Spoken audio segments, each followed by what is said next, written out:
Vijayawada Andhra Loyola కళాశాల వద్ద నగరవాసులు వరుస ఆందోళనలు చేపట్టారు. విజయవాడలో మరోసారి లయోలా కాలేజ్ వాకర్స్ నిరసనకు దిగారు. విజయవాడలో లయోలా కాలేజ్ దగ్గర ఆందోళన నెలకొంది. విజయవాడ ఆంధ్ర లయోలా కళాశాల వద్ద మరోసారి వాకర్స్ ధర్నాకు దిగారు. ఆంధ్ర లయోలా కాలేజ్ కళాశాల దగ్గర మార్నింగ్ వాకర్స్ నిరసన వ్యక్తం చేస్తున్నారు.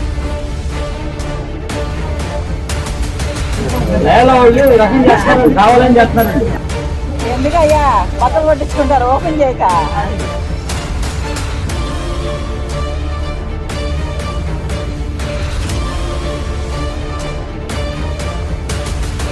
ఏం యాక్టివిటీ చేసుకుంటాం మా ఇష్టం. ఇక ఆ గ్రౌండ్ మాదే వదిలేసి, లేదంటే మీ కాలేజీ ఉనికికే భంగం పడుతుంది.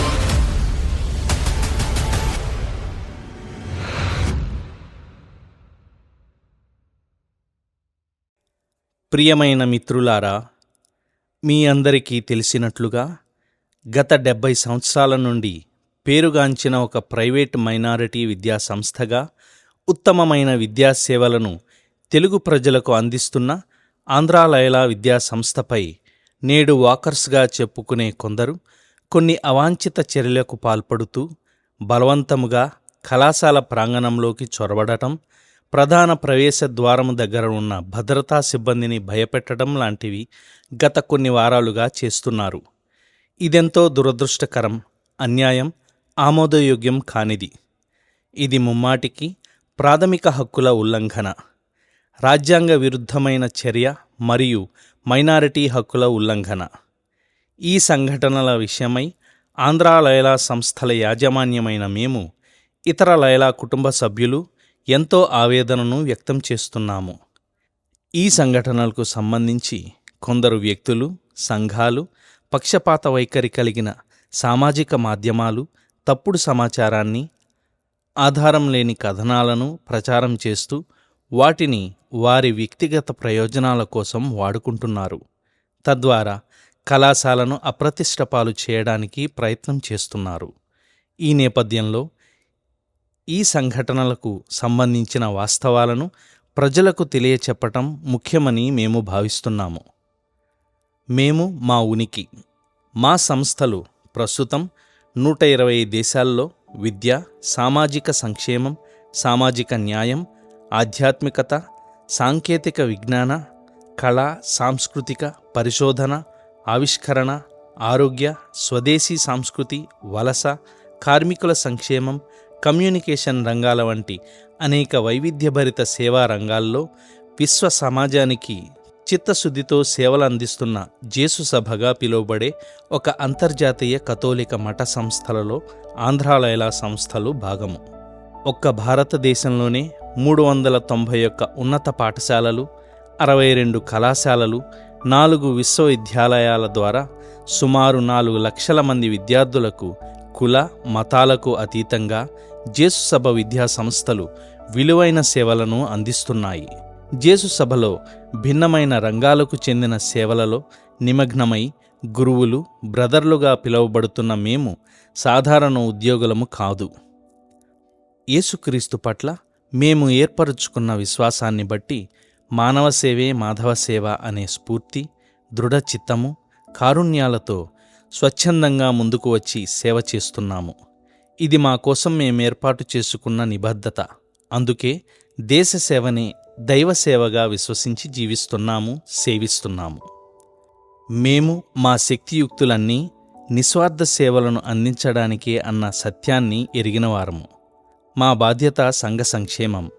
మేము బాధ్యత గల పౌర సంఘాన్ని నిర్మించడానికి సమర్థత, నైతిక బాధ్యత, నిబద్ధత, కారుణ్య గుణాలతో విశాల దృక్పథాలు కలిగిన వ్యక్తులను తయారు చేయడానికి శ్రమిస్తున్నాము. 1953 సంవత్సరం డిసెంబర్ 9న స్థాపించబడినప్పటి నుండి ఆంధ్ర లయోలా కళాశాల విద్య, సామాజిక సేవలకు కరదీపికగా పేరుగాంచింది. నాటి నుండి కొన్ని వేల మంది విద్యార్థులు ఉన్నత స్థాయిలో స్థిరపడడానికి విద్య, వైద్య, సాంకేతిక, వ్యాపార, సామాజిక సేవ, పౌర, ప్రజాసేవ రంగాల్లో సేవలు అందించడానికి తీర్చిదిద్దింది. ఈ ఆదర్శ సేవలను స్థానిక, జాతీయ, అంతర్జాతీయ సంఘాలకు చెందిన వారికి అంకిత భావంతో అందించి వారి హృదయాలలో చెరగని ముద్రను వేసింది. ఎంతోమంది పూర్వ విద్యార్థులు విద్య, సామాజిక, ఆర్థిక విషయాలలో మాకు తోడుగా నుండి వారి మాతృ సంస్థ పట్ల అపారమైన కృతజ్ఞతా భావాన్ని వ్యక్తపరచడం మాకెంతో సంతోషం కలిగిస్తుంది. ఎంతో నిర్మాణాత్మకమైన పాత్రను పోషిస్తున్న మా పూర్వ, ప్రస్తుత బోధన మరియు బోధనేతర సిబ్బంది సంస్థ పట్ల ప్రగాఢమైన అంకిత భావాన్ని, సన్నిహిత బాంధవ్యాన్ని వ్యక్తపరుస్తూ వారి పరిజ్ఞాన పాండిత్యాలతో కళాశాల సమగ్రాభివృద్ధికి, ప్రతిష్టకు అద్దం పడుతూ అందిస్తున్న సహకారం ఎంతో అభినందనీయం. వారు సంస్థ వారసత్వ నిర్మాతలుగా, సుస్థిరమైన అభివృద్ధి ప్రదాతలుగా భవిష్యత్ తరాన్ని ఆదర్శవంతంగా తీర్చిదిద్దడంలో నేర్పరులుగా పేరుగాంచారు. మా విద్యార్థుల తల్లిదండ్రులు, శ్రేయోభిలాషులందరూ మా విద్యార్థులను రూపొందించడానికి మేము ఏర్పరచుకున్న లక్ష్యాలు, విలువల పట్ల ఎంతో నమ్మకాన్ని వ్యక్తం చేస్తున్నారు. విజయవాడ నగర, ఆంధ్ర రాష్ట్ర ప్రజలు మా సంస్థ ప్రతిష్టను కొనియాడటం గమనార్హం. మా దృష్టిలో లయోలా కళాశాల కేవలం ఉత్తమ విద్యను అందించడమే లక్ష్యంగా కాకుండా విద్యార్థుల, అధ్యాపకుల సమగ్ర నిర్మాణంపైన దృష్టి పెడుతుంది. స్థానిక, జాతీయ, అంతర్జాతీయ సమస్యలు, విపత్తులకు స్పందించి తగు రీతిలో సాయపడటానికి మా విద్యార్థులను తయారు చేయడం మా శిక్షణలోని ప్రత్యేకత. ఇటీవల కాలంలో మేమందించిన సేవల్లో ముఖ్యమైనవి ఆదివాసుల సంక్షేమ సేవ, కోవిడ్, వైనాడ్, విజయవాడ వరద బాధితులకు అందించిన సహాయం, సామాజిక దురాచారాలను రూపుమాపడానికై చేసిన సేవలు, చంద్రునికో నూలుపోగు వంటివి.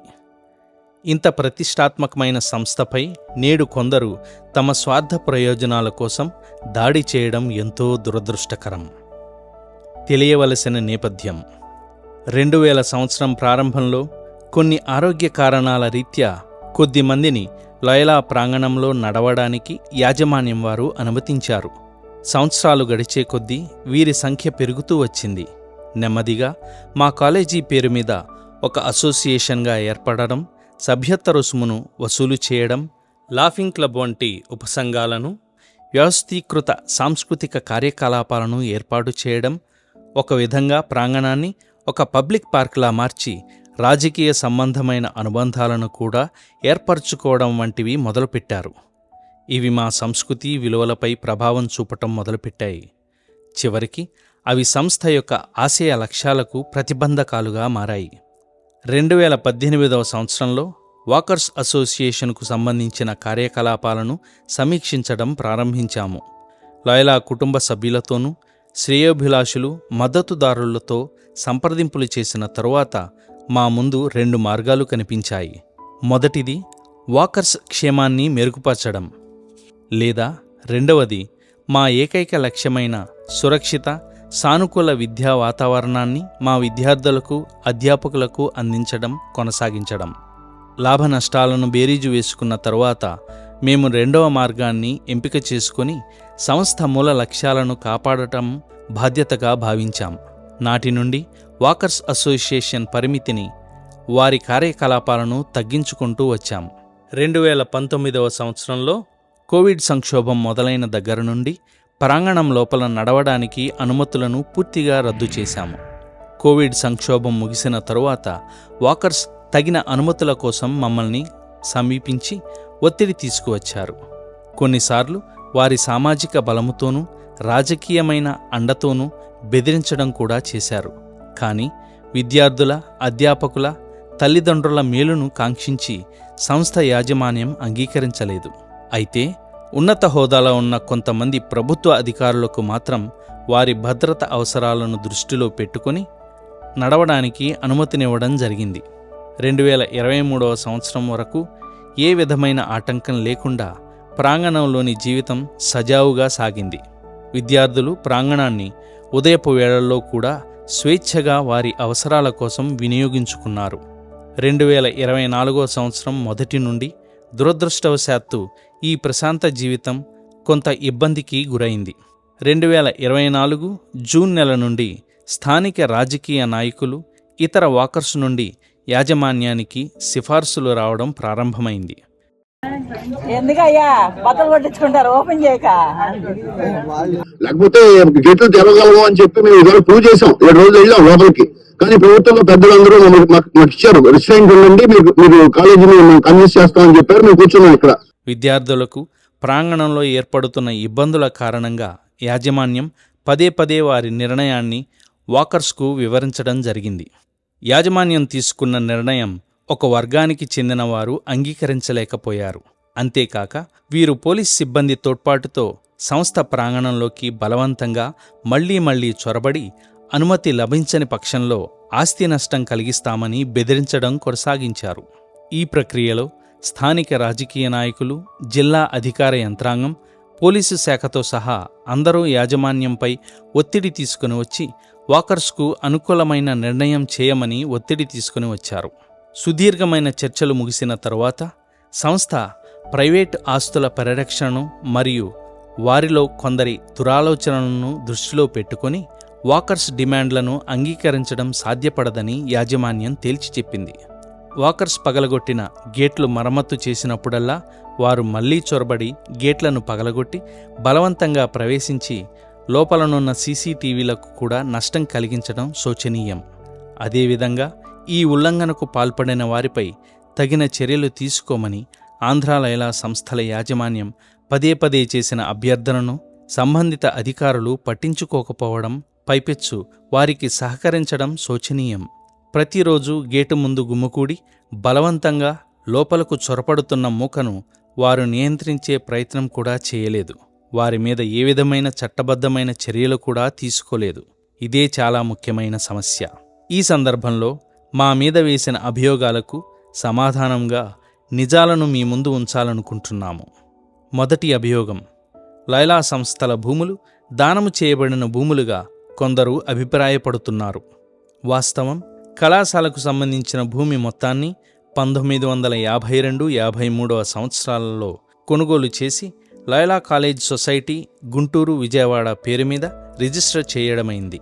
అప్పుడు ముందుకు వచ్చి ఉదారంగా ఆర్థిక సహాయం అందించిన దాతలందరికీ కాలేజీ యాజమాన్యం ఎప్పటికీ కృతజ్ఞత చూపడమే కాకుండా ఇప్పటికీ వారి కుటుంబాలతో సత్సంబంధాలు కలిగి ఉన్నది.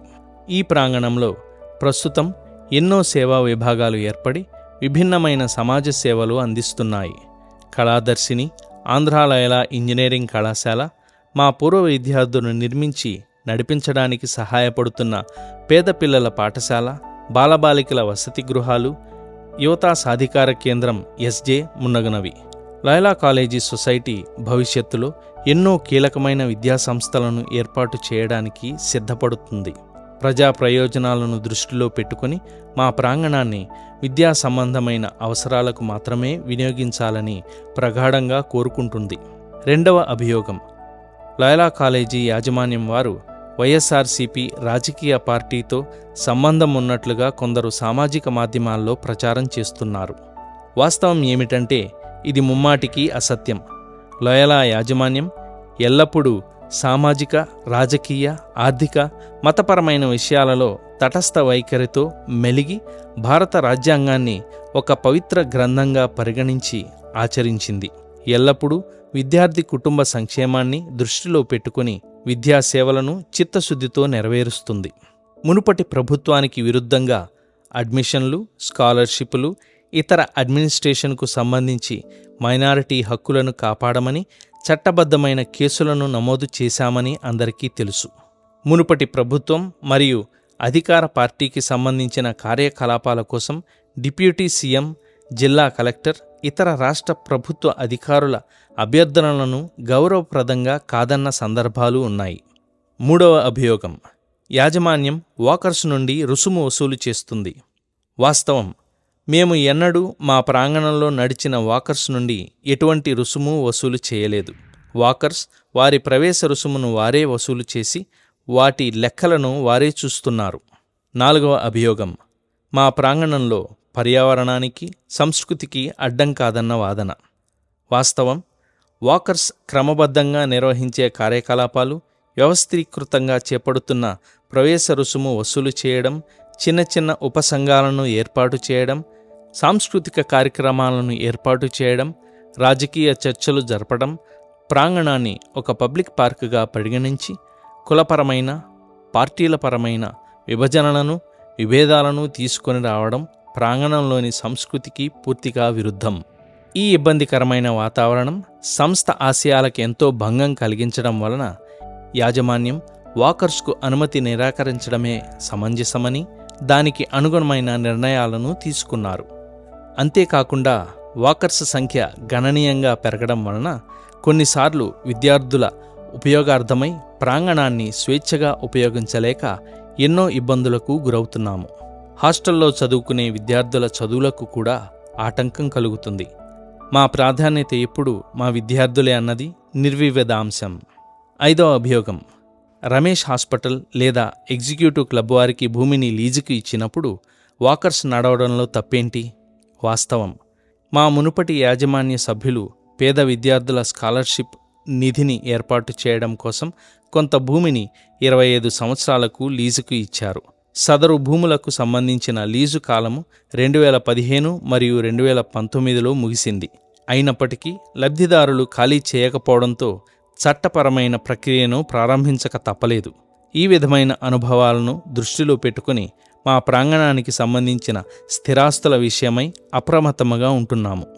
6వ అభియోగం, సంస్థను, సంస్థ యాజమాన్యాన్ని కొన్ని కులపరమైన రాజకీయ పార్టీలతో అనుబంధం ఉన్నట్లుగా చిత్రీకరించి అవాస్తవాలను, అహేతుకమైన కట్టుకథలను సామాజిక మాధ్యమాలలో ప్రచారం చేసి సంస్థ పేరు, విశ్వసనీయతలపై దెబ్బతీసే ప్రయత్నం చేస్తున్నారు.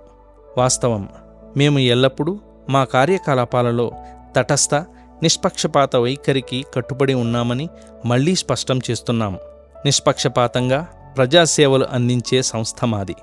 కేవలం మా ప్రాంగణంలోని విద్యార్థుల ప్రయోజనాలను దృష్టిలో పెట్టుకుని మాత్రమే కాదు, విశాల సమాజాన్ని, ముఖ్యంగా ప్రకృతి విపత్తుల బాధితులకు, పేద సాధలకు సాధికారత కలిగించే విషయాలలో ఇతర స్వచ్ఛంద సంస్థలు, ప్రభుత్వ యంత్రాంగంతో చేతులు కలిపి పనిచేస్తాము. ఈ సందర్భంగా ప్రభుత్వానికి, లయలా కుటుంబానికి, శ్రేయోభిలాషులకు, సహచరులకు, ప్రజా, మీడియా, ఇతర అధికారులకు ఇదే మా విజ్ఞప్తి. దయచేసి తప్పుడు ప్రచారాలను నమ్మవద్దు. ఏకపక్ష ధోరణితో చేస్తున్న విషయాలను నమ్మవద్దు. విశాల దృక్పథంతో వాస్తవాలను తెలుసుకోవలసిందిగా హృదయపూర్వకంగా మనవి చేస్తున్నాం.